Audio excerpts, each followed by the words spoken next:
A growing political and legal storm is building in Washington after the White House confirmed that U.S. forces carried out a second strike on an alleged drug-smuggling boat, a strike that has sparked outrage and raised serious questions about military conduct. The incident began when U.S. surveillance identified what officials described as a vessel tied to international narcotics trafficking.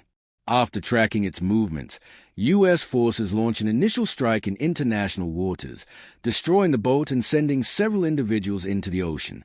Up to this point, officials say the operation followed standard counter-narco guidelines. But what happened next is where the controversy begins. Reports indicate that moments after the first attack, a second strike was launched, this time hitting individuals who were already in the water and appeared to be survivors. Several U.S. lawmakers reacted sharply, saying that if those people no longer pose a threat, targeting them could violate international humanitarian law. Some have even warned that such an action could potentially fall under the definition of a war crime. The administration, however, strongly disagrees.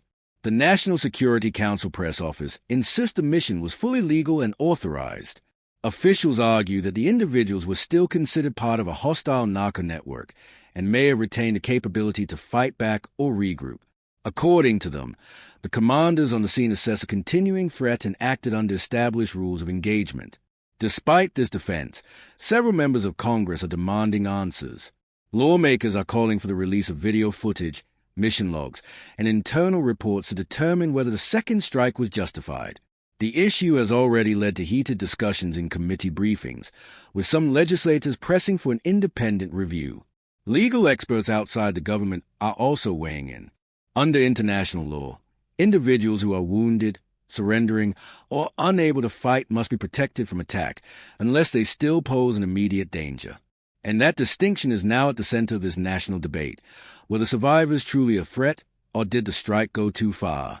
Meanwhile, human rights advocates are urging caution, saying the U.S. must maintain high standard of accountability in military actions, especially when operations take place far from the public eye.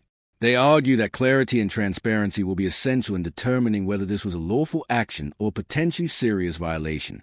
For now, the administration is standing firm, stating that the mission was part of a wider effort to disrupt dangerous trafficking routes in the region. But the political pressure is growing, and questions are mounting as both Congress and the public demand a clearer explanation. As this story continues to unfold, one thing is certain. This incident has reopened a national conversation about military oversight, the limits of force, and how the U.S. balances security operations with international legal obligations. We will keep following the developments and bring you updates as new details emerge.